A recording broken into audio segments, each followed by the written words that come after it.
Anyone who's worked at the cutting edge of autonomous vehicles knows that autonomous vehicles will not be ubiquitous everywhere, maybe ever, but let's say many decades.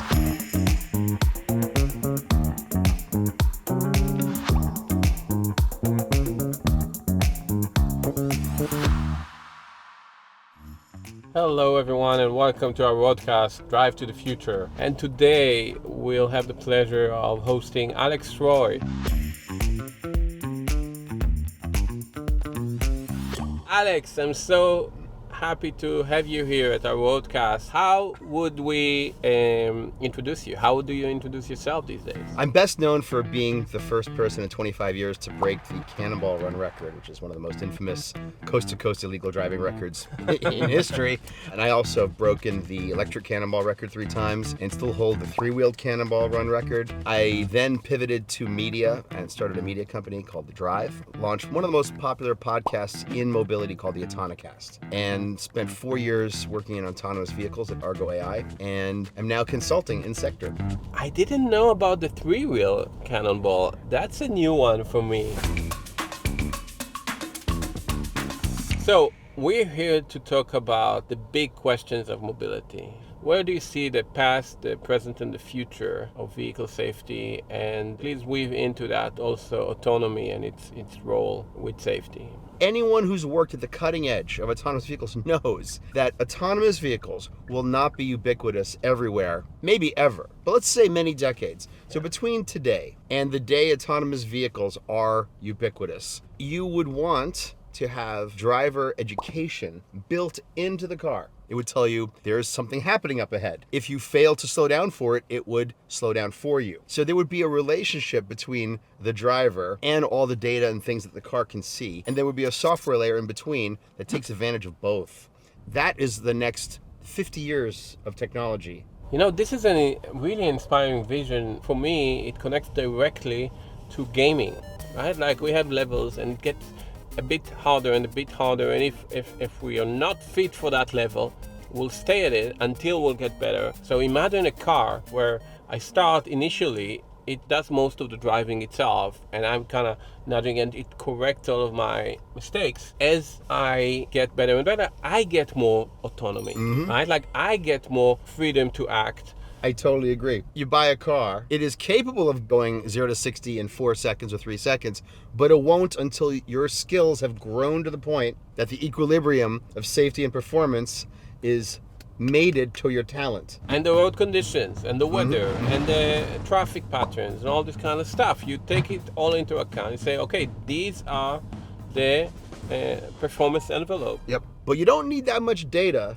to make some good predictions. Everyone knows that during the Super Bowl, at halftime, there's a break. And everyone who works in a public utility knows that the water pressure in every American city is going to drop during halftime. So if you start looking at the correct data, you can start inferring truths that you could never infer if you assemble random data.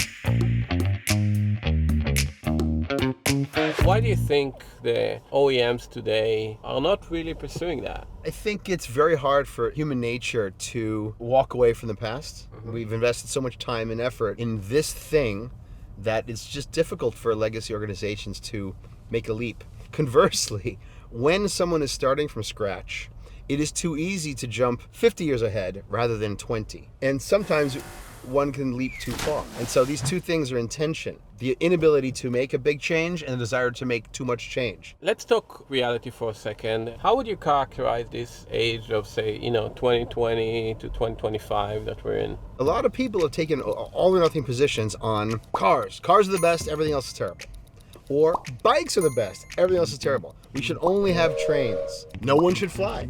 None of these positions make any sense. Instead of people saying it has to be this, it has to be that, one should try to have an eye for what is the local equilibrium that maintains the highest quality of life for the most people wherever they are. Nobody wants to ride a subway in Miami because eventually it's going to flood. In the same way that you don't want to have helicopters and VTOL aircraft all over a city. It would not be good. The key is never to be too dogmatic and to allow ideas to interact optimally. Yeah.